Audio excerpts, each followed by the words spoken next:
This week's nominees for the Pit Crew All-Stars, and we're going to start with Tyler Rader, gas man for Paul Menard's 27 team at Richard Childress Racing. He also works on Brandon Jones's team in the Xfinity Series, and Rader played football for 5 years at West Virginia, earning Fiesta and Orange Bowl wins during his career. Coming up next, Chris Winchell, front tire changer on the 43 team at Richard Petty Motorsports, and Winchell had never watched a NASCAR race before his first Pit Crew tryout, but in high school he competed in drag racing events with a car that he built himself. And finally, we have Liz Prestella, tire specialist for the 37 team at TG Darty Racing. Liz grew up watching races with her father and her grandfather, and she was later inspired to pursue her own racing career after taking auto tech classes in high school. So once again, our nominees this week, Tyler Rader, Chris Winchell, and Liz Prestella. And in November, we're going to reveal the 2017 Pit Crew All-Star team during championship weekend at Homestead Miami Speedway. Well, 2 years ago, Denny Hamlin won at Chicagoland with a torn ACL, no less. He knows a thing or two about this track, so he and Parker are going to show us more in the NBCSN iRacing Simulator. Parker, take it away. Sure thing, Carolyn. Now, we know Denny is a bit of an iRacer himself. You've been doing it, as you said, in the off-season a little bit. But as you pull off here, we get onto the Chicagoland track. I'm curious. Imagine this is tomorrow. It's the first lap of practice. What are you focused on as you pull out there? Don't give away too many secrets to the competition, of course. Boy, I hope my car is fast. I tell you what you usually do is we're all lined up leaving pit road. Kind of not like that 2x2 like these guys. Hopefully they'll get going here. But like you're going to be around all of your other playoff guys, and so you're always gauging like, are they pulling away or am I pulling away from them? How's my car handling?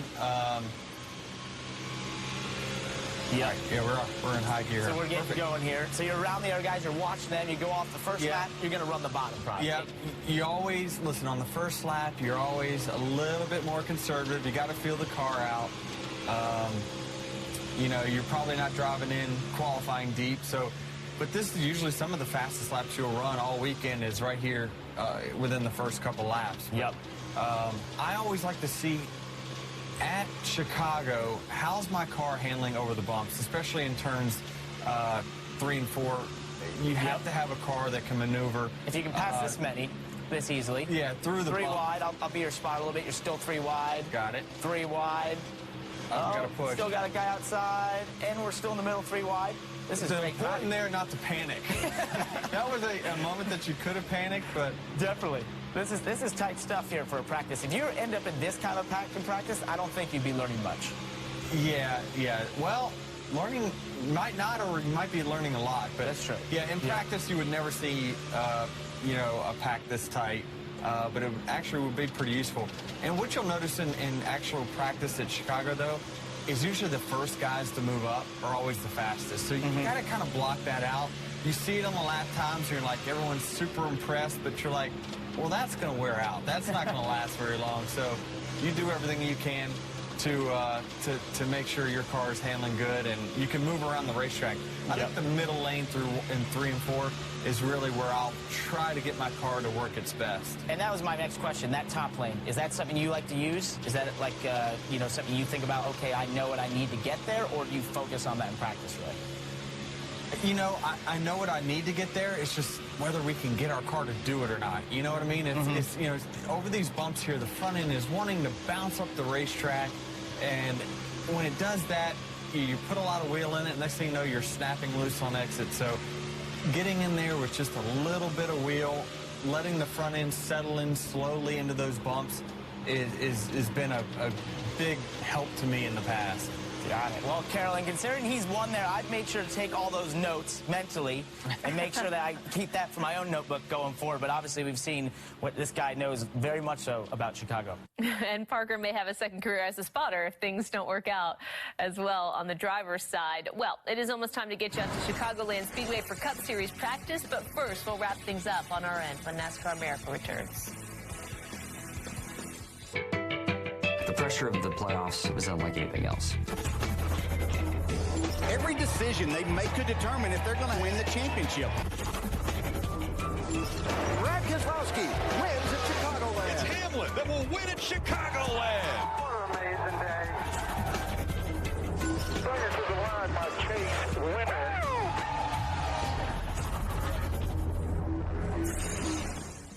And our coverage from Chicagoland begins next with Monster Energy Series practice, followed by qualifying later tonight. On Saturday, it's the regular season finale for the Xfinity Series, and then on Sunday, it's the playoff opener for the Monster Energy Series with NASCAR America starting our coverage at 1 Eastern. 16 drivers are set to begin a journey to crown a champion. Can somebody knock out top-seeded Martin Truex Jr.?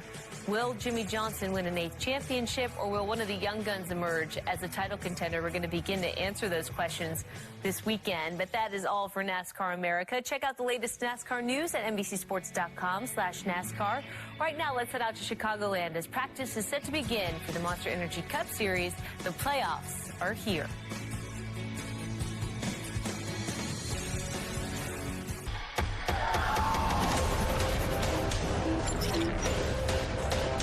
I'm as motivated, if not more motivated than ever, to find success.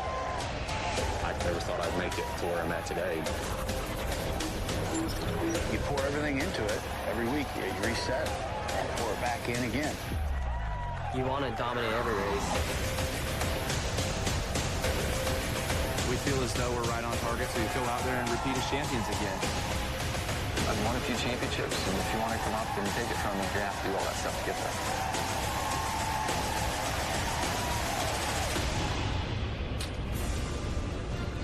It is time for the playoffs in NASCAR, and Chicagoland Speedway is the site to get it done.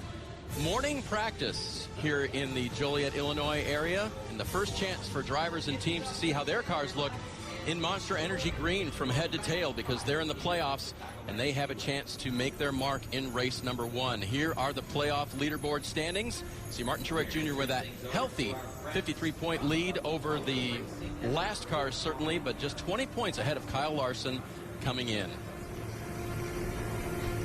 So can Truex keep up the momentum and the domination that he's had so far this season? That is one of the stories to be told here this weekend. Dave Burns with you, along with Steve Letarte upstairs, overlooking the beautiful Chicagoland Speedway. Kelly Stavis will be joining us in just a moment as we see the drivers getting the helmets on, Steve, and getting ready for opening practice. What's the feeling like? Well, listen, it's the time to go, time for the playoffs. The liar's poker is over. You know, all summer long, as you walk through the garage this morning, it's, well, we've been working on our stuff. We're trying to catch the 78. We've been trying out different setup packages, different aerodynamic packages. There are all these reasons that every playoff team thinks they are prepared for race 1 of the playoffs. Those are all good stories, but the stories come to an end when green flag starts in practice, because then it's time to go on the track and prove it. Prove it to yourself, prove it to your sponsors, prove it to the competitors that you have the speed to compete for the championship 10 weeks from now. And the fans are ready. They know the 16 that are in. They will be adorned with the green from, as I said, head to tail. The spoilers will be in Monster Energy Green. The splitter at the front will be as well. And they carry a decal that says, I'm one of the 16 to start the playoffs. And, of course, the fans see those banners up in the back. They know that some of their favorites are definitely going to go for the championship now. Well, that decal right there said it the best. They're in the playoffs, but this is the round of 16. The goal is to continue to have that green on your race car all the way to Miami, because in 3 weeks, we go to the round of the 12. Well, my math isn't really strong, Dave, but 12 is 4 less than 16, so 4 drivers are going to be eliminated after Dover. So that's how this system works. You know, you have these rounds. You have to find a way to advance, to be one of those top 12 here in 3 weeks. Martin Truex Jr. looking very relaxed, as he has in past weeks, Steve, based a lot on their success. And this young man is sort of a, hey, haven't been there before, let's have fun kind of attitude, because this is his first one, Ryan Blaney. Yeah, I think that is the key for Ryan Blaney. This young man, I think, has overperformed the expectation. I think he's outperformed the expectation. He's, you know, got that win back in the summer, and since then they knew they were playoff bound. They could just enjoy, you know, the summer. They have a few of those points starting with 2008, so they do have a big disadvantage to the 78, but they can't look at it that way. I think they have to look at the opportunity ahead of themselves, and it's going to be interesting as this practice continues what everyone's strategy is, you know, because it's kind of back to a standard schedule. Practice, qualify, a little more practice tomorrow in the race. So at an old, wore-out mile-and-a-half racetrack, actually one of the oldest surfaces on the entire Cup schedule, how are these teams going to approach it? And Steve, I can't help but look at that 21 car and think about the Wood brothers in the playoffs for the first time, right? Can't believe you'd think, you know, someone with so much history as the Wood brothers Basically, the playoffs have been around since 2004. To think that they have never made the postseason in its current format. But it's all because of this, all because of this big win back in June at Pocono. It was not just handed to Ryan Blaney, got by for the lead, and then held off Harvick to the finish. That was one of the most exciting races of the season. The excitement overflowed to the team who knew they had cast their line into the playoffs. Yeah, that young man could go for the championship. I think that celebration right there had nothing to do with playoffs. That had to do with first ever career Cup win. But now it's time for the playoffs. So you'll see, look at all of the different companies, all the different organizations that are here and how many drivers they have. And I'm not sure that when you look at Team Penske with one, Furniture Row Racing with one, Fenway, Wood Brothers, if that's not an advantage for a multi-car organization to only have a singular car because they can concentrate their focus. You look at Chip Ganassi Racing, while it says 2 cars, that's 100%, right? That's 2 for 2. So they have to basically put full effort into both cars. Even Hendrick Motorsports has 3 of the 4. So while you think you have endless supply of people and parts, that's not the case. Even for these biggest teams, there is only a certain amount of, resources available. How they divvy those resources up is going to be interesting. Kind of interesting to see the track being as quiet as I was going to ask you that. Track is open, practice an hour and 20 remaining, but a lot of drivers and teams staying in. Why? Well, I think it goes back to that surface that we talked about. The Chicagoland surface was put down in 2001, so the surface itself is very old. I think another reason is the last vehicle on the racetrack was the entire ARCA race last night. They don't run Goodyear tires. They run a different manufacturer on the tire, and I think that on an old surface makes even a bigger difference because this old wore-out asphalt really, what I'll say is takes rubber, which means the rubber adheres to it and actually changes the color of the surface. And I think the fact that that ARCA race was last night, these drivers don't want to go out and run on that different type of rubber. There you see a look at some of the oldest surfaces on the circuit. Chicagoland certainly one of those. Come back and show you cars on the track. BCSN. Dave, I would like to thank you for handling all the promos with any of those crazy soccer player names because it's going to be a great game, but I'm glad I didn't have to tackle. Romelu Lukaku. I mean, I could get Rooney. And I know of Rooney. Rooney, that's right. Okay. A guy named Wayne, we can deal with that. Yeah, that's right. We'll handle that where we can. I can also handle Ryan Blaney, another one that I can cover without a problem. We'll see right here. First of the playoff cars on track. We'll see. 5 cars taking time so far. There's the 5th. Danica Patrick in the 10. She was kind of in the news this week. Oh, it was big news this entire week. Danica Patrick, it started with announcements with sponsors going to Stewart-Haas Racing, but then Danica on her own Facebook page announced that she would not be returning to Stewart-Haas Racing. So add her name to the list of NASCAR silly season of drivers that we do or don't know where they're going. We haven't heard from Casey Kane, haven't heard from Martin Truex Jr. Well, we have to put Danica Patrick's name on that list. We have no idea where she will end up in the garage, if anywhere. And I think at that point, Danica, Casey, and Kenseth, the conversation has to turn to if anywhere, because the seats are becoming filled quickly with some of these younger drivers. Where does that put a driver like Danica Patrick? Will she have an opportunity to compete? I'm not sure if she will. Well, we know she's still got the fire to compete. Last weekend at Richmond, it certainly came to the fore as Austin Dillon and Danica had a little on-track discussion throughout the night. Short track racing at its finest. You see the 3 here trying to work by the 10 car. This is kind of the midpoint of the race. He gets underneath her. She's doing nothing wrong here. She's trying to hold him up because she's trying to save her position. Well, he definitely made some contact with her. She apparently didn't like it. A pretty big shot at the bumper of the 3 going into turn 3. So in turn 1, I think Dillon said, okay, I've had enough. And this right here seems very clear to me that he just spins the 10 car around. Afterward, not happy at all. Attempted to go speak with Austin. And words have come out this week. Austin, it was kind of funny the way he put it. I kind of wish she would have wrecked me because we weren't having a good night anyway. But she didn't seem like she was that angry or she might have done more harm. We'll see how that all turns out. And I think if you're Austin, Steve, you've got to look at yourself in the playoffs and say, do I really want any other driver, an additional driver, mad at me for any reason for the next 10 weeks? Yeah, I mean, I think that's a great point, Dave. I think if you're the 3 of Austin Dillon, that was a mistake. I know he was having a frustrating night. As you pointed out, he didn't have the best race car. But let's not let your frustration carry over to another weekend. And by making contact with Danica Patrick, I feel that he did it. And the fact that Danica then came out this week and said, hey, you know what, I'm not driving this car, that would make me even more nervous because I'm not sure. I got nothing to lose. Yeah, exactly. She's got to be out there and trying to get payback for sure. But as you mentioned, that news affected this car as well. It did indeed. Field no longer going to be with Richard Petty Motorsports, and what's happening with Almirola, and so many balls in the air now surrounding the famous 43. Yeah, Smithfield announced that they're going to SHR, so they're going to stay at NASCAR, which is wonderful. They're going to support a Stewart-Haas racing car. Yet to be determined which one or who the driver will be. Eric Almirola also announced that he will not be in this 43 car. He's out at Richard Petty Motorsports. So the free agent list continues to grow. So the concern of the free agent list is Matt Kenseth, if he comes out of the 20, that car's filled. The 41 of Kurt Busch, that car's not filled. But the other ones on that list, Casey Kane, that car's filled.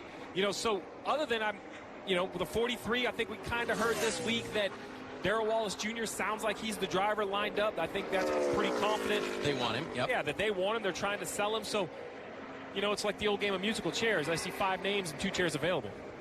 How were you at that? Well, were you tall when you were a kid? Because you're tall now. I was good in the early rounds, but when you had to be really quick on your feet in the later rounds, I was never very good at it. More musical chairs with Furniture Row Racing. The 77 also made the news this week. Well, this is a chair that's being taken off the table. So maybe 77. Well, I saw this morning Joe Garone said it's not necessarily gone. I know, but I don't believe him. I know he has every right to say it, but when you talk to an owner and he says that, hey, we have sold the charter, matter of fact, it's contracted, it's done, he wouldn't say where it's going. That tells me that there's no expectation to run the 77 full-time. Now, I will put that asterisk next to it. The 77 with no charter has every right to show up from here or there at big races, small races, when there's motivation to put a driver in it. Maybe it's a Toyota driver that needs to get laps. Maybe there's a sponsor that wants to go run a handful of races.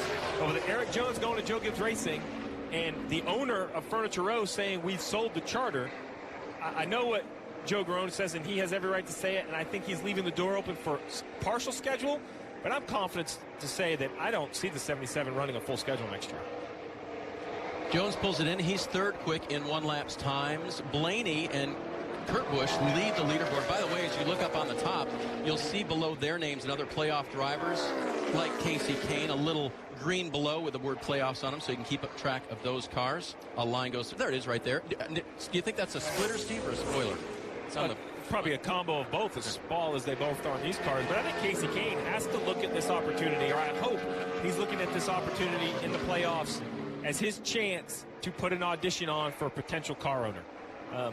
We've heard a lot of rumors about where Casey Kane may end up. Nothing's been announced.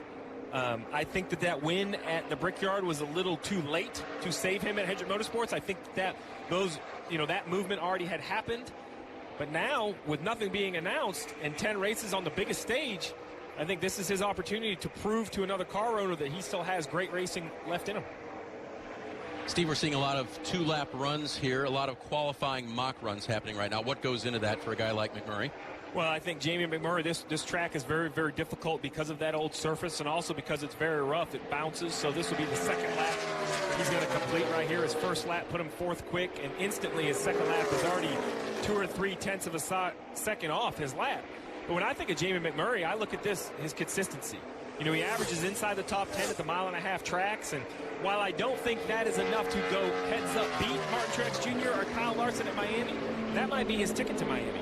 There's a 1.5-mile track in this round. There's multiple 1.5-mile tracks in the next round with Kansas and Charlotte. And then you go to the 3rd round and you look at Texas and that as well. So I do think consistency at the 1.5 miles perhaps is Jamie McMurray's best chance to continue through all the rounds of the playoffs. Just amazed when you watch these cars on Chicagoland Speedway. The bounce is pronounced. I mean, it is amazing.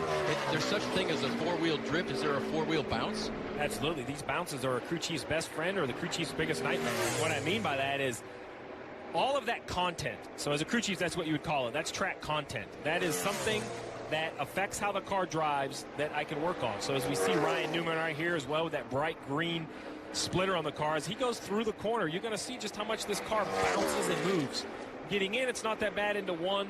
Actually, 1 and 2 in general is a smoother end of the racetrack.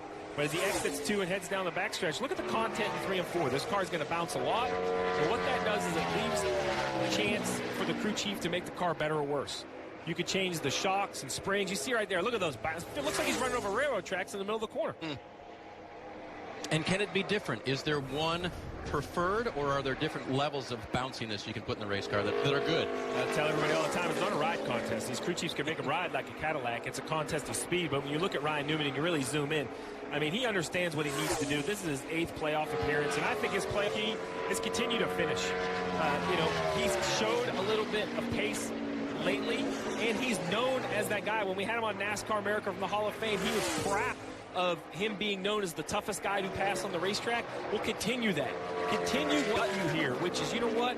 Be the guy difficult to pass for 10th. Be the guy that really fights for every position, gives Luke Lambert confidence on the pit box to work a really crazy strategy. Pile up those points. That's what it's all about. Be back with more practice. See the roof open on that new stadium, so hopefully the weather cooperates. We see Sunday night with the roof open. That'd be fun. This, of course, is Chicago. We're just a few miles down the road from that in Joliet. And Kelly Stavis is down in the garage area. Hi, Cal. Hey, Dave. See a little bit of a different pace scheme there for Kyle Busch. Well, there's other big changes. A couple of important pit crew swaps to mention. First, the 16 and 17 at Roush Fenway Racing. They swapped their crews. And the 18 here of Kyle Busch will be using the 19 pit crew, formerly of Daniel Suarez. So I just talked briefly to Adam Stevens, Kyle Busch's crew chief, about it. Obviously, this is something that's been being discussed for several weeks now. He said it's purely data-driven, purely performance-driven, stuff that they could look at the numbers for. But he said that 19 pit crew is really just peaking at the right time, and that's something he said we cannot leave out on the table. But my question, I guess, for you, Steve, is obviously the cars are the same. It's the same team, but there are little nuances, maybe what the drivers do, that these teams will have to adapt to as they make the switch. Well, you are right, Kelly. There are some things, you know, every driver has his own signature on how he stops in the pit box. But I actually support this decision. I know some people don't support it. They think it's not, you know, in the spirit of what the playoffs are all about. I disagree. You know, I think Joe Gibbs Racing has over 500, maybe 600 people at the company, and they have every right to put all hands on deck for whatever cars they feel they can improve. And if the 19 has a pit crew that, statistically speaking, is performing better, then give them a shot at the 18. Now, this one caveat I will say, Dave, is pitting a car trying to win the race is very different than pitting a car trying to run inside the top 10. And Daniel Suarez has had a very nice year, but he's been running just inside the top 10. That's very different than, hey, you have the lead, try to keep the lead. Pressure, Dave. What makes sports great? Pressure.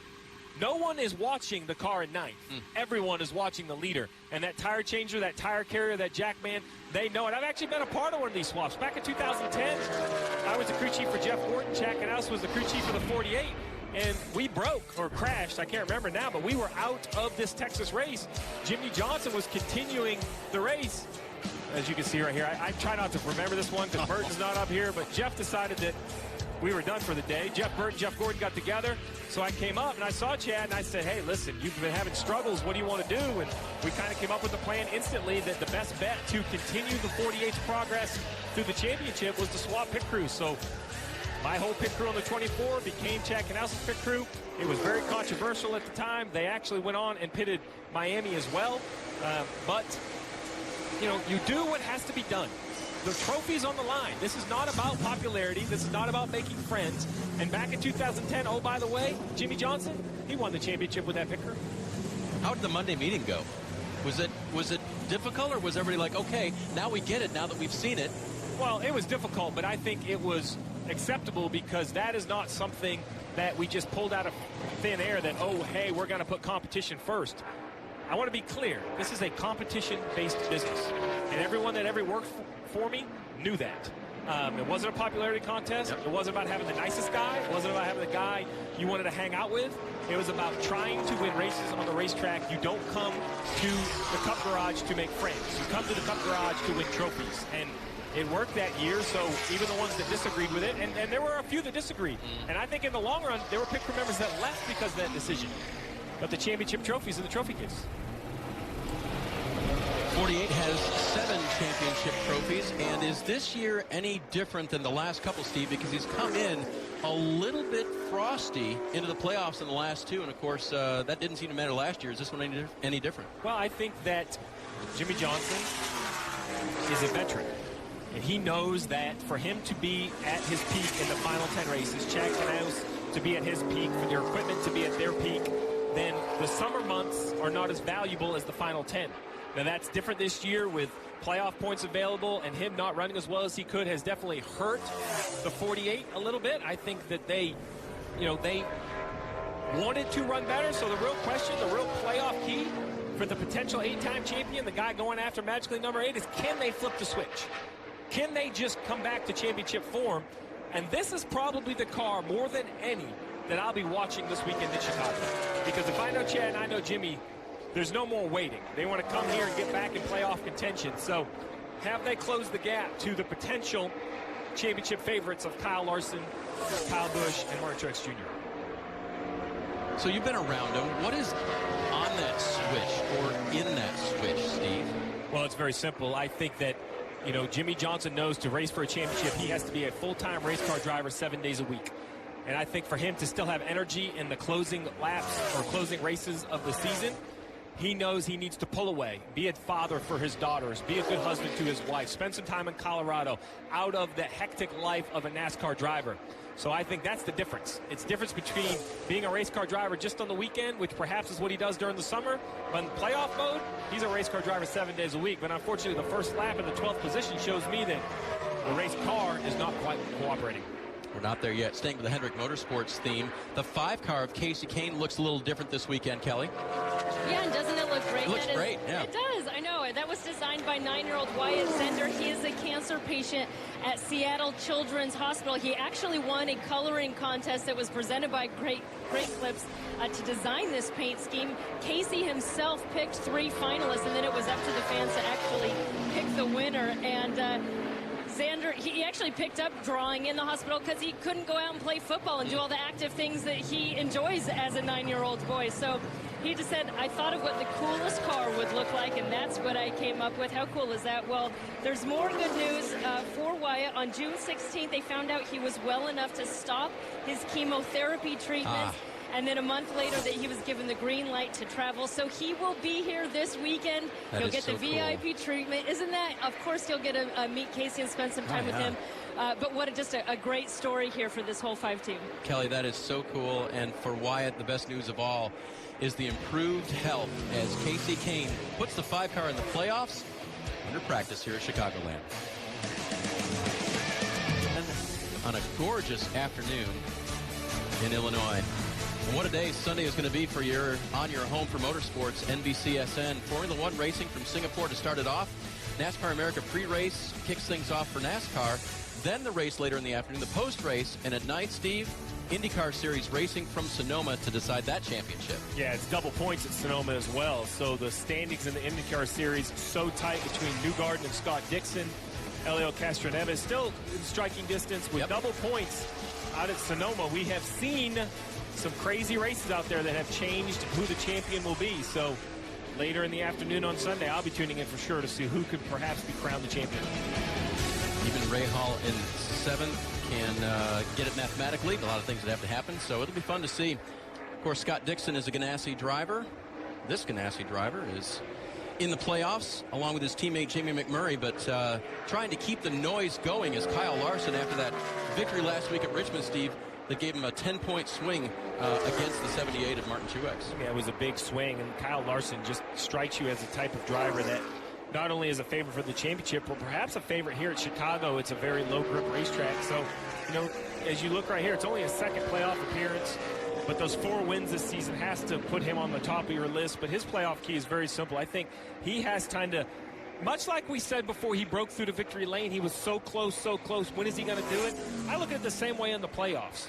Show us that you belong here. I know you have won 4 races, but now the playoffs are here. The biggest names are going to step their game up. We just talked about Jimmy Johnson, Martin Truex Jr., Kyle Busch, Kevin Harvick. This is a list of the who's who. I think Kyle Larson belongs on that list. Does he? Does he think he belongs on that list? And if he does, go prove it to us over 10 weeks. I think he can. I think he will. But that's going to have to key for this 42 car. It is the 12th fastest in single lap times. Now, our folks down in the tape room have been watching closely this Chicagoland Speedway, Steve, and it's, what did you call it? It wasn't character. It was something else having to do with the bumps. What was that word? Content. Content, thank you. This is content. So you look right here at the left side of Ryan Blaney in the 21. I mean, look at that. That's an inch in a sport that crew chiefs measure in fractions of an inch. These cars are bouncing inches, well, maybe not multiple inches, but an inch, inch and a half off the racetrack. You see the left rear of the two, how much movement that has. That is so difficult to control as a crew chief and as a race car driver. The 42 of Kyle Larson shows you why. So he goes in and everything looks normal. He goes through the first bump, then the big bump right here. Holy cow. Now up the racetrack he goes. He should be following that white line, and he is not following that white line. So now the next time through, yeah, he ran even lower. You see he's basically painting the white line, giving himself a little more room. And as silly as it sounds, at times there can be actual grip on the painted surface of the racetrack. Very good stuff. But you see it. Like, sorry, Dave, but you see right there, you see the dark shadows at the top of the screen? Those are the holes. Those are the bumps where the car either leaves the racetrack or lands. Kelly, what's happening with Chase Elliott? Well, Dave, he's kind of been in and out of the garage making a couple different runs. I can tell you the first one was a bit interesting. He said he definitely had brakes when he left the garage because he had been pumping them, but after his first run, he said there sure as heck weren't any brakes right then. They've continued to make some adjustments on this car, including trying to give him brakes. His last run, he said, once I get to the gas, I've already lost the nose. I just can't get back to the throttle. So, as you see, he's sort of mid-pack as far as time's concerned, 18th fastest. They're continuing to do work on this 24, who was very strong here, as you remember, last year. Finished in the top 4. He was 3rd or 4th, I believe. Ran very well. Steve, this guy, the youngster, the second generation, who's going to get Dad's number next year, but that's not on his mind right now. What's his playoff key? Well, I think his key, you mentioned his father, Bill Elliott, and that famed number 9. He'll be driving next year, but that's basically his key. Lean on that championship pedigree. He has that not only in his father of Bill Elliott, but in Hendrick Motorsports as a whole. Jimmy Johnson is a teammate. He has won, obviously, 7 championships. And how about Alan Gustafson, though, on top of the pit box for over 450 races, 20 wins. This is his crew chief's 10th time in the playoffs. Yep. There's a lot of experience on this 24 car. I think that's the key for Chase Elliott, to absorb all that experience around him. Kelly mentioned his good run last year. Let's take a look at it. He ended up finishing 3rd, but he had a chance at the win, Steve. He did, but, this has kind of been the story of Chase Elliott. He has showed a lot of fast race cars, but just can't seem to either get the lucky break or the restart to go his way. So he's leading. The caution comes out. The leaders all hit pit road. The 24 in the best position, but it just wasn't meant to be. It is a team sport for a reason, and you see right here, the exchange is slow on the right rear tire. That slows the right rear tire changer down. He gets beat off pit road. And between that and the cars that stayed on the racetrack, that basically eliminated Chase Elliott's chance to win this race. Coming to the checkers, he would be 3rd, and, you'd say that would give him a lot of confidence about this year. Do you think he's shaken, Steve, that I finished 2nd or 3rd and I had a chance to win thing that he rode last year? Well, I think what Chase Elliott has to understand, and this goes for all 16 drivers, and I don't care if you're a favorite of Martin Truex Jr. or perhaps the underdog of the 17 of Ricky Stenhouse Jr. Execution will be key. We were talking to Tony Gibson. I had a conversation with Tony Gibson. They feel that the 41's behind on speed compared to some of the Toyotas. I think the 24 in the Chevrolet camp feels that they're behind the Toyotas on speed. But what Tony told me was just really resonated. He said, but you still have to go race. And what that means is you have to have pit stops.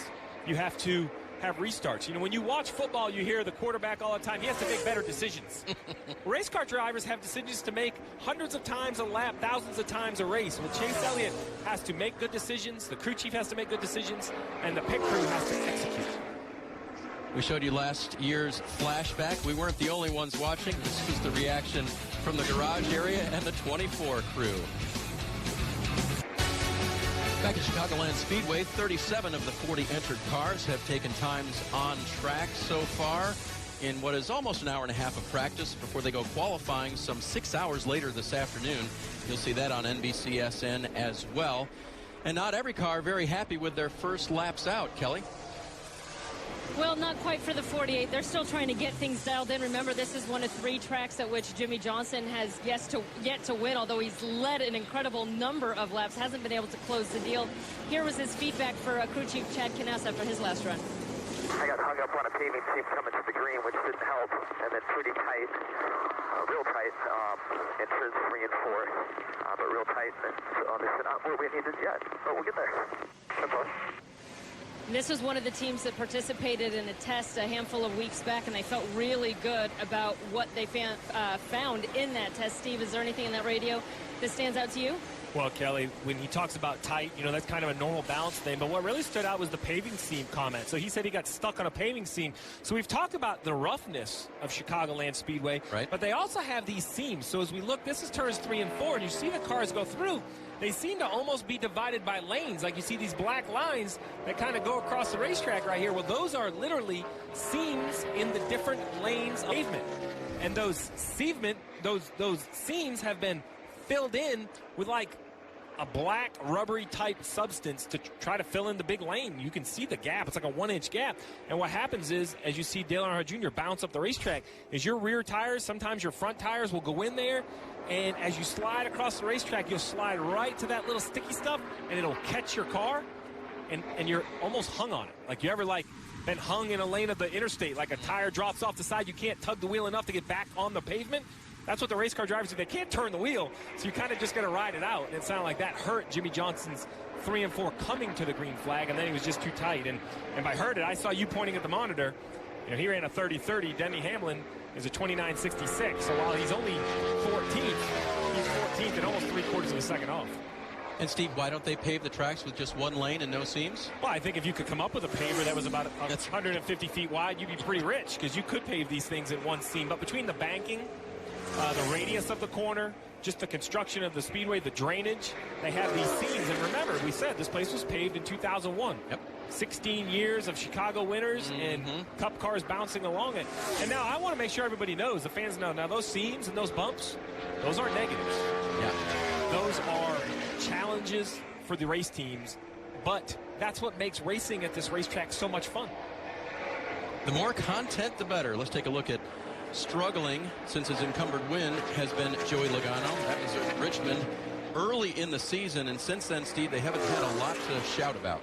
Yeah, I mean, we've talked about this so many times, but the struggles continue for Joey Logano. Ever since that issue at Richmond, it's just not been the same. I mean, we're talking 17 starts with only 3 top 5s. He had double that in the first half of the season. So, and I would love to tell you that this 22 and Joey Logano had a chance, but, you know, last week they were kind of, I won't say close, they were reasonably close. They were kind of in striking distance. And here we came to pit road, and the ambulance is on the racetrack, and he stops because he's in everybody's way. The 22 gets on the brakes and gets run into by the 14 car, and Clint Boyer, who has no idea. And he also makes contact with the 77, smashes in the left front fender. So that was basically the end of his Richmond.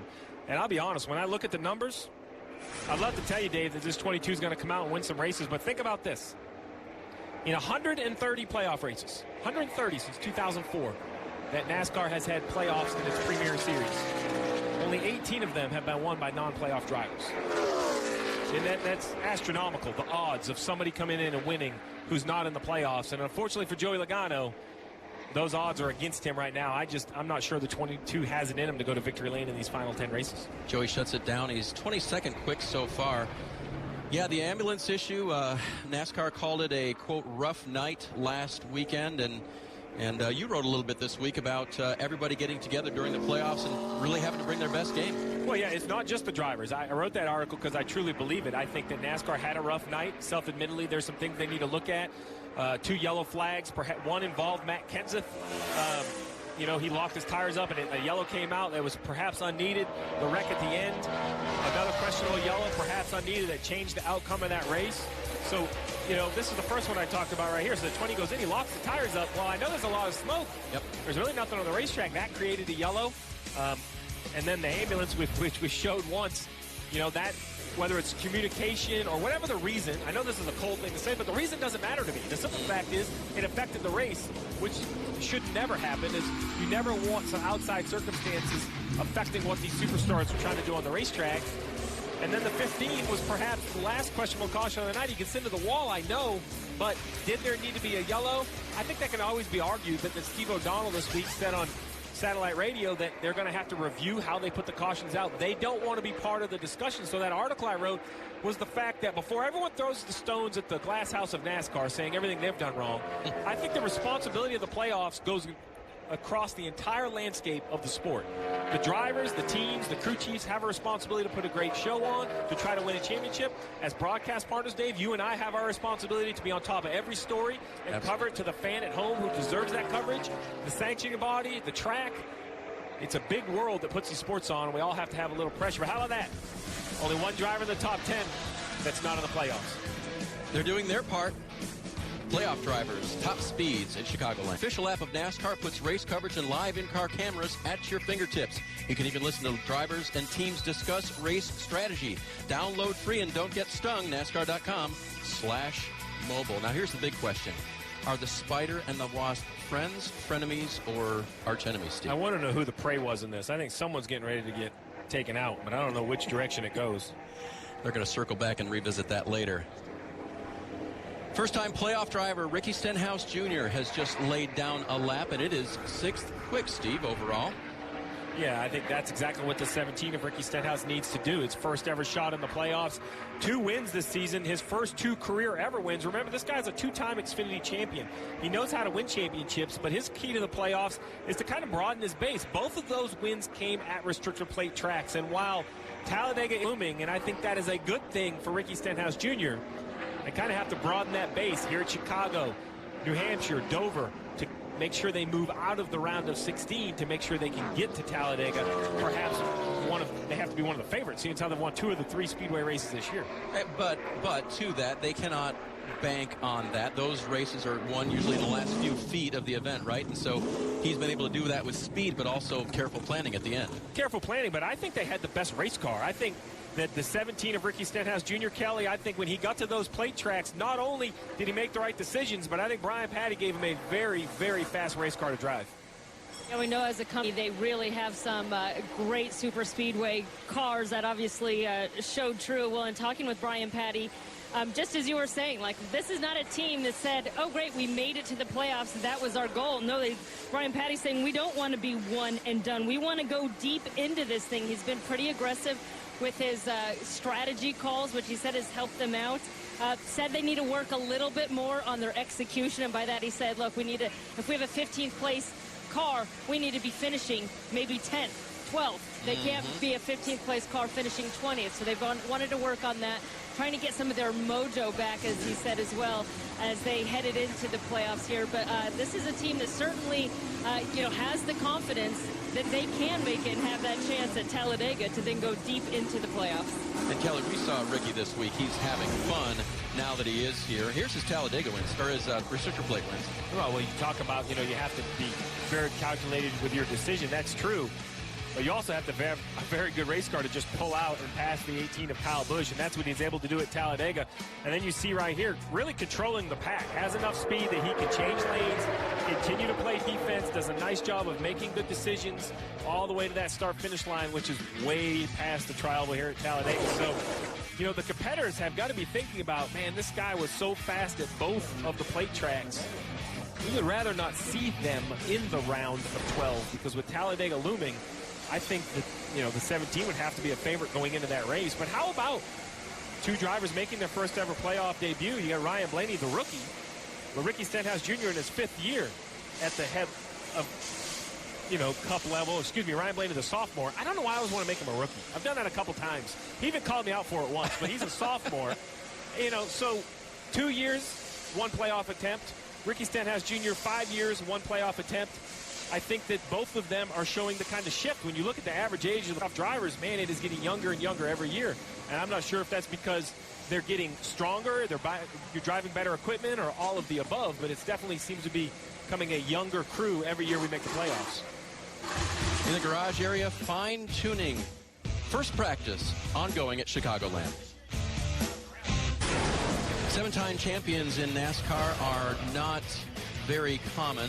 3 times it has happened. Richard Petty, of course, the first, the king, with those 7 titles. And, of course, it was Sr., Dale Earnhardt Sr., with strong runs into the 90s. And then Jimmy Johnson, so humble in saying, me joining those guys, yeah, he did it big time. Well, Jimmy Johnson's the master of the playoffs. He's done it in a couple different formats as recent as last year. And last year, he perhaps wasn't a favorite entering the playoffs, but when the dust settled in Miami, he was still the guy holding the trophy. About to jump back in his Chevrolet. Let's hear what he said last time he brought it in. Still pretty tight. It just won't change direction. Feels like maybe it's coming around the left front. Worked my tools for the 3 and 4, and it didn't have much of a change.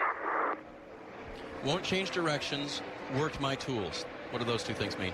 Well, they have a track bar adjuster. They perhaps have some aerodynamic adjustment inside the car with some fans and things like that. But basically, this shows you how good of a driver he is. He just didn't accept the fact the car was going to be tight down the backstretch. He made those adjustments. He was just letting Chad know that, hey, that wasn't even enough to help the race car, so we probably need to make bigger changes. Jimmy's birthday is Sunday. A couple other drivers in history have won on their birthday. Kyle Busch, Matt Kenseth, Cale Yarborough. So Jimmy will be looking to gift himself that way. A win for Hamlin would be difficult, interesting, and profitable, but without Mike Wheeler again at the helm this week, Steve. Yeah, he doesn't have his crew chief at the helm, but it doesn't seem to be hurting this 11 car. Currently at the top of the speed charts, and he's been there a couple different times. He just went out and bested his best lap, now at a 29.57, so he had speed in this race car. I think really the key for Denny Hamlin is just avoiding the mistakes. He is a veteran. He's a veteran of the sport. He's a veteran of the playoffs. He's been involved in champion battles before. I mean, this is his 11th playoff appearance, so he knows what it's like. He knows about the pressure. He has 2 wins this season. The point now is he has to race like that veteran, and what I mean by that is speeding on pit road, decisions on restarts. We've talked a lot about Toyotas and their speed, and every time people say that, we think of Kyle Busch and Martin Truex Jr. Well, let's not forget about the Toyota Camry of Denny Hamlin, and I think it's his responsibility to kind of not let us forget, right, Dave? Let's see if he can move up that one step to get into the conversation with his teammate. Talk about conversations. That was what he brought up on NASCAR America yesterday when he told us that feedback that he gives right here initially to the team is where he has to make sure he's sharp without Wheeler sticking his head in the window there, because these are different people getting the first-hand information. And sometimes different people just ask different questions.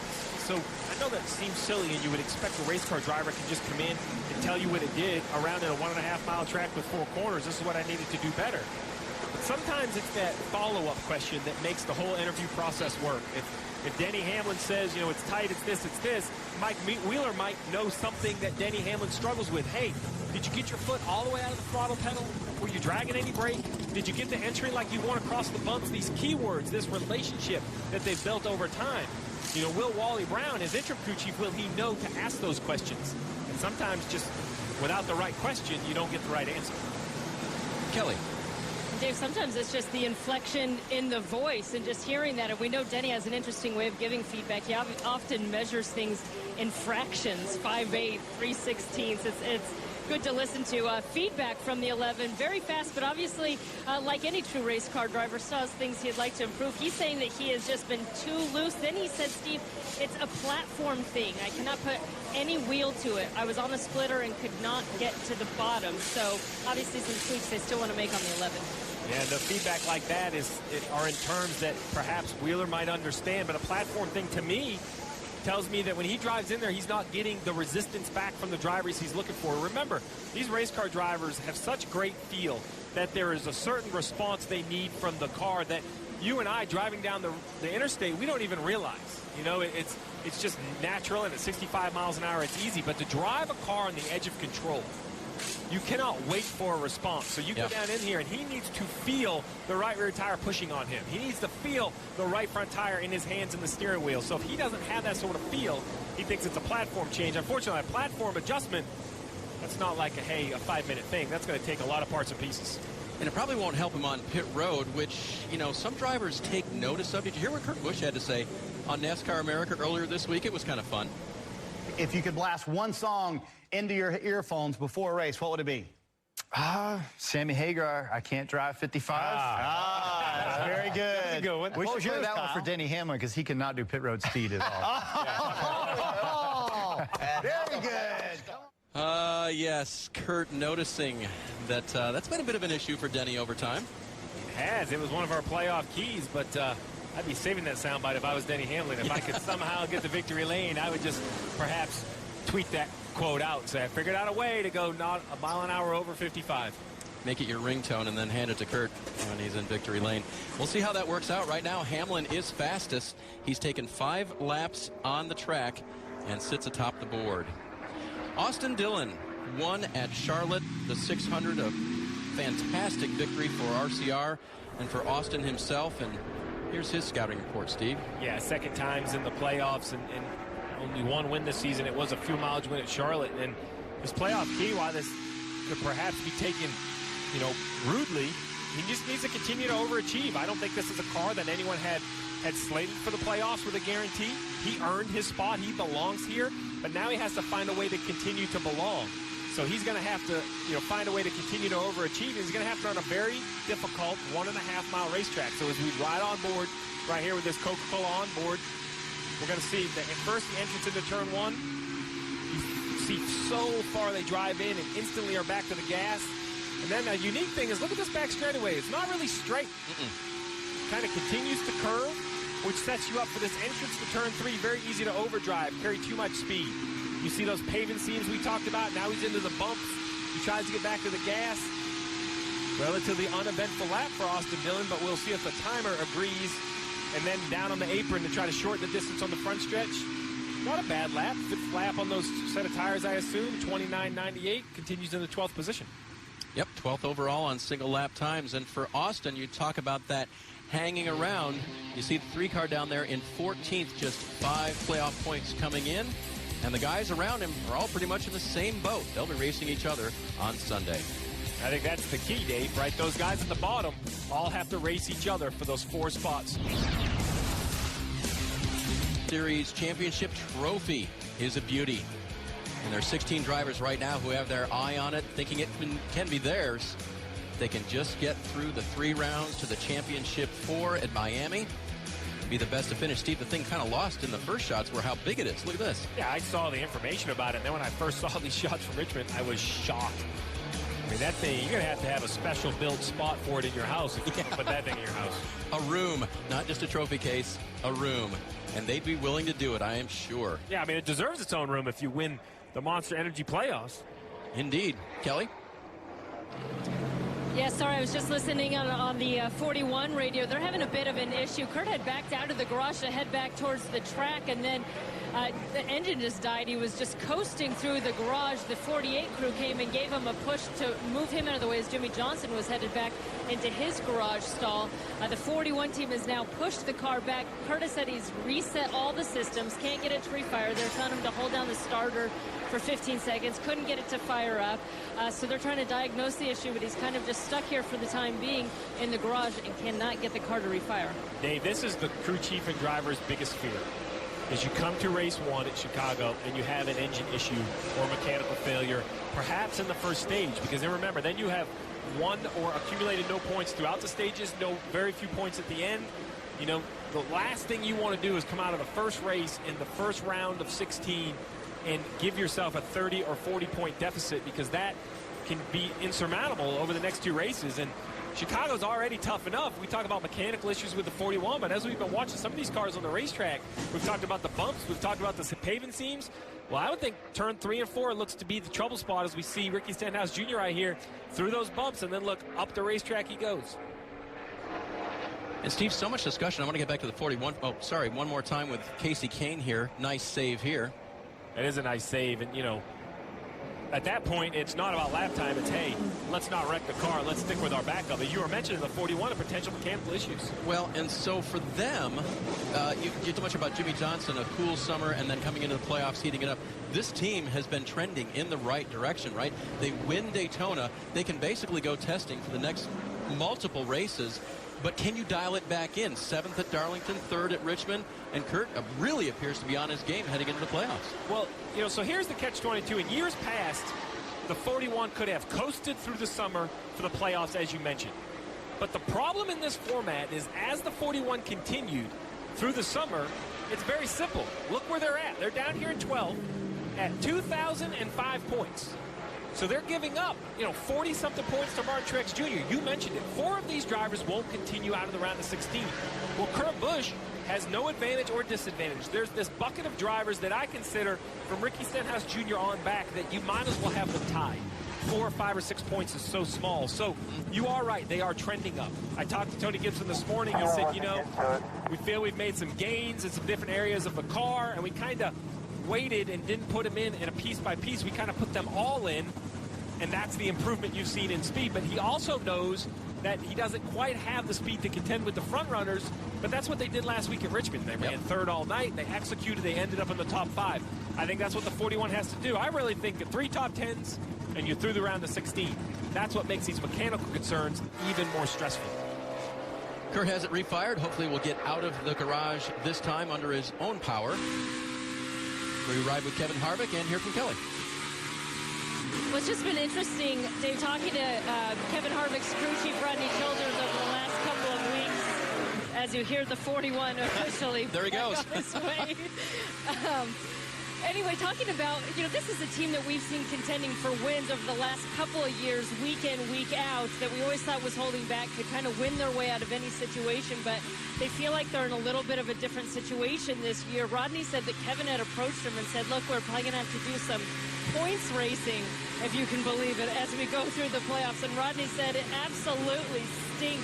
I hate doing that. I hate, not being able to just go out there and know we can win at any given moment. They all just think it's a residual from the switch to Ford. Even this deep in the season, they've made some gains, but feel like all the teams around them, particularly the Toyotas, have continued to also make gains. They said at some point we're going to have to make that big jump to catch up, and that it may not happen until the off season. So get this, the 4 car could be points racing in the playoffs. I don't know if I buy that yet as he jumps to the top of the board. I think it's a good story, but I do know what you mean, Kelly, because when you look at Kevin Harvick, the 2014 champion, a 2-time Chicago winner, but the last time he won here was all the way back in 02. I'm not sure any of those notes correlate anymore. I really think the key for Kevin Harvick is to find a way to win without that fastest car. I don't disagree with what they're telling you, Kelly. I don't think that the 4 has the outright speed that won them the championship back in 14. They dominated those races. But Kevin and the Harvick, practices and the qualifying, everything, right? I know. But what is Kevin Harvick's nickname? The closer. And I think that is what Kevin Harvick has to go back to. Go back to those years at RCR where maybe he didn't have the winning equipment, but he found a way to win. Go back to the races he's had with Rodney Childers where they have over-executed and got a finish they didn't perhaps deserve for that day. I think the 4 is close enough on speed that they can capitalize. Much like Kyle Larson did last week with a timely caution that let him leapfrog the 78, Kevin Harvick and Rodney Childers just need to make sure they're close enough that if someone fumbles the ball, they're there to pick it up.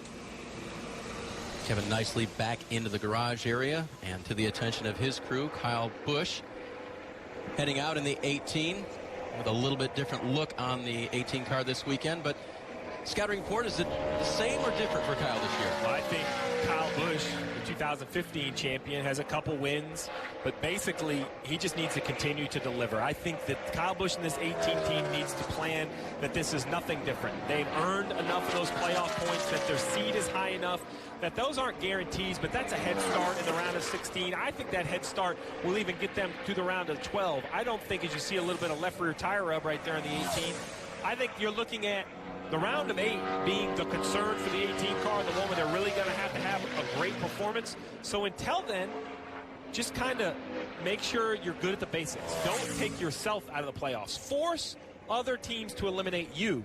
Don't come do something silly and eliminate yourself. Of course, you're emphasizing the round of 8 because that's the one that gets you to the championship.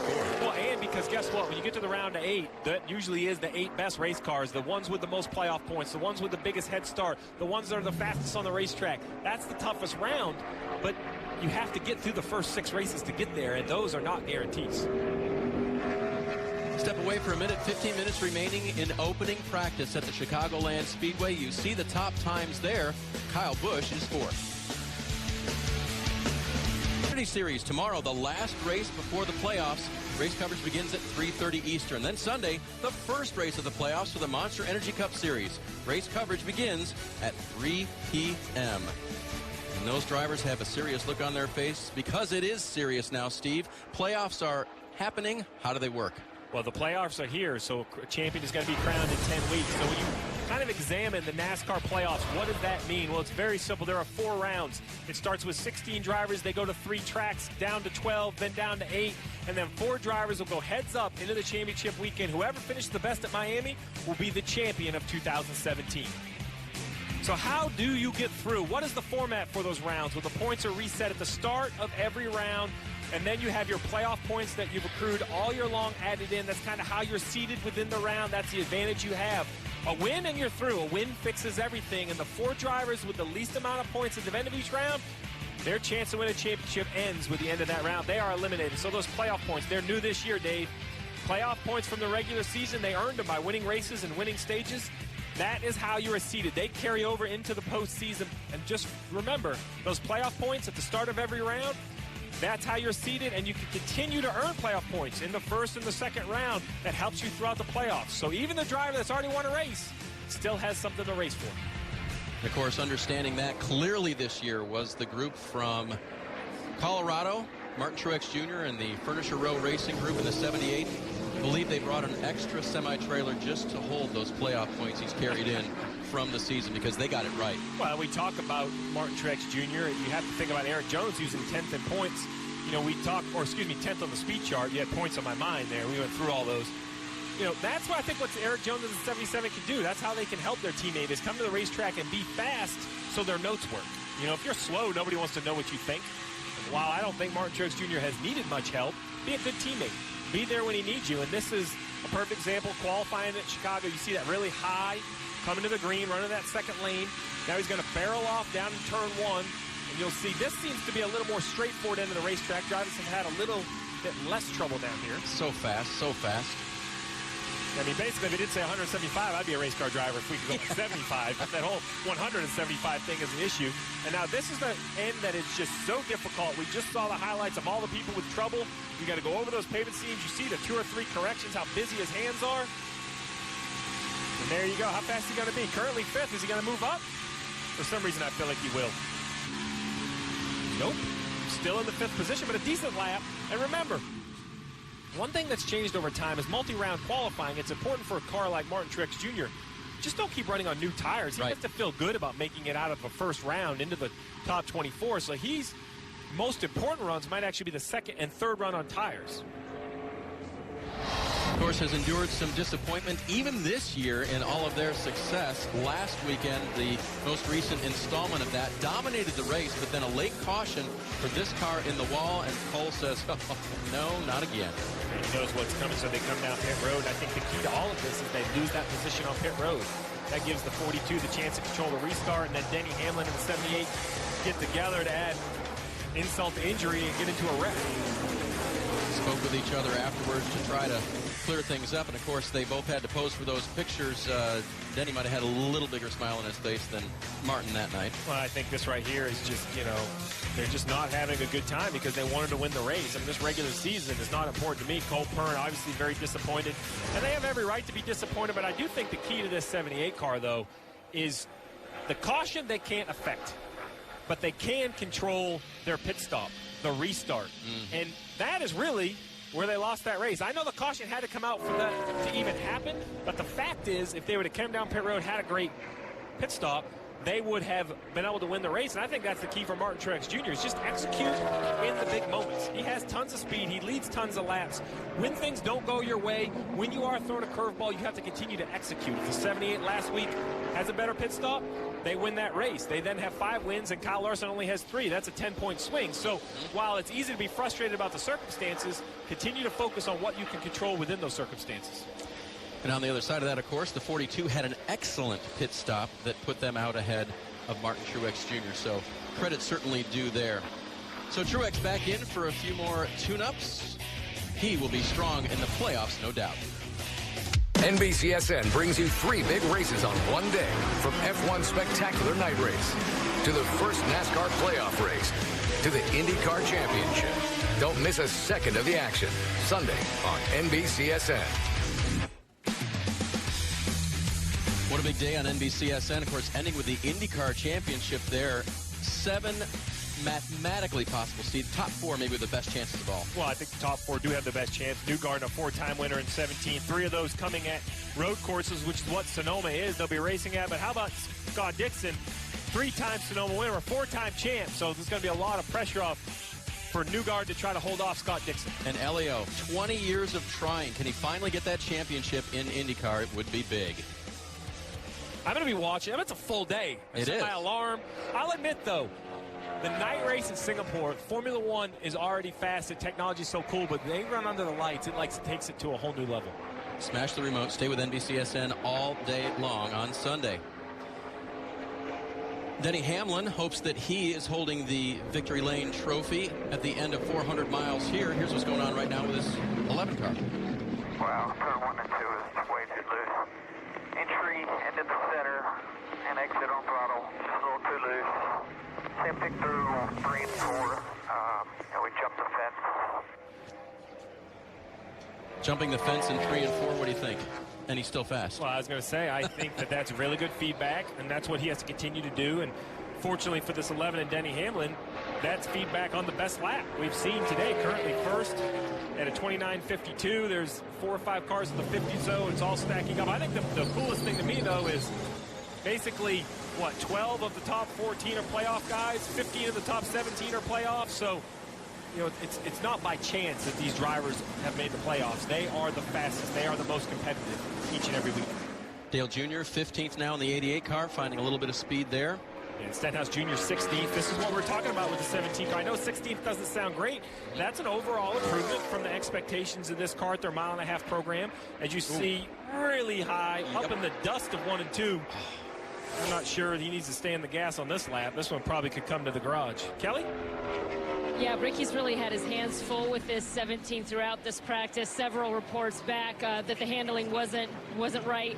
Most recently, Ricky said it is cheese grating the front tires. I'm using the track bar, but it's just making me looser getting into the turns. But cheese grating, that's a new one for me. Yeah, well, I like cheese and I like racing, and I don't know that they need to apply here on this rough surface. Steve, another look at that nice catch. Well, one thing about an old surface is it's easy to see the handling issues because they're big, and you see right there a big wiggle out of the 17. And at this point, he's not thinking lap time. He's thinking, I just want to run this car. Let me save this car, not make damage, any sort of damage on that right front. And man, you talk about how fast it was. 170 miles an hour sliding up the racetrack. Everything's you think it's bad when you hit a little ice in your neighborhood at like 30? Yeah. Try hitting that same ice at 170. Everything is elevated in the playoffs, including the desire not to nick up that primary car. Well, I mean, we've been working on it, right? This is the car. This is the piece of equipment that you think gives you the best chance to continue through the playoffs. So no matter how much you think the second car is ready, there's no way it is prepared as this first car. I really think when you talk about some of these cars and you look at the points, we talk Stenhouse Jr., first ever appearance. You mentioned earlier other drivers having their first appearance. They're going to have to find a way out of this round. This is going to be the round where those drivers that haven't accrued the playoff points, they're going to have to battle away, find a way to have an advantage. This is really points racing. I don't look at these guys maybe a little bit farther down as going out and winning a race, so it's going to come down to consistency, and I think that consistency also includes the stages. Dave, they need to run well throughout the whole race and gain some of those points throughout running well in the stage. Ricky hopping out now. Practice just about over. Just a little over a minute remaining. We want to remind you, 5 o'clock weekdays, NASCAR America on NBCSN. You never want to miss it, but next week, a special guest on Tuesday, Tony Stewart, the 3-time champion, will be in our Stamford, Connecticut studios to talk about running in the playoffs, what it means to step up in the championships and the playoffs. And when he won his championship a few years ago, that was really incredible. Hadn't done a lot of winning during the course of the season, but when the playoffs came, smoke was there, and he'll be with us on Tuesday. That's NASCAR America, 5 p.m. weekdays. On board with Truex now for a quick final session for his 78 car. Just over a minute remaining. Comes to the line, and he'll move up. I'm not sure it's a big surprise, but Toyotas take the top 4 spots in the speed, but perhaps a little bit of a surprise, the second place Toyota, Daniel Suarez in that 19 car. So as we ride on board with Martin Truex as he rolls back to the pit area, Kyle Busch, Daniel Suarez, Denny Hamlin, then Martin Truex Jr. Suarez in the news this week. His pit crew will be swapped with that of Kyle Busch's. Busch getting the team that was by the numbers a little bit better than his, and that was Suarez at Joe Gibbs Racing. So if you're the pit crew that went to the 19 and you're leading late in the race, talk about extra motivation. Think about it. They didn't think we were good enough. Maybe we could beat the 18 off pit road and win a race. Brad Keselowski trying to get a late run in here. Qualifying later today, about 4.5 hours from now. And then tomorrow, a final practice to get tuned up for Sunday's racing action. Kind of gentle and delicate through 3 and 4 on his come to speed lap. Yeah, Brad Keselowski, he's a two-time winner of Chicago. He won back in 14, so that's older pavement. That's reasonably the same type of racetrack you're running on now, where the setup and the downforce has changed. He understands how to get around here. You see the fight on the steering wheel. I mean, to run a 29.3, 0.4, 0.5, I mean, the amount of time you have to be in the throttle is unreal. So the red flag's out, but Brad should be able to finish his lap. We'll see right here how fast it'll be. It'll be one of the last laps run here in practice. He comes to the line, moves up to 10th. Junior comes to the line as well in the 88 car. Let's see if he can move up from 17th. And Earnhardt Jr. does not. The top 10 in opening practice for the Monster Energy NASCAR Cup Series. Kyle Busch, fastest of all. He'll look to run for the pole later this afternoon at the Chicagoland Speedway. So it's coming up later today. IndyCar Series practice from Sonoma. Monster Energy Series qualifying at 6:30 Eastern. And coming up next, Xfinity Series practice from right here at the 1.5 mile in Joliet, Illinois.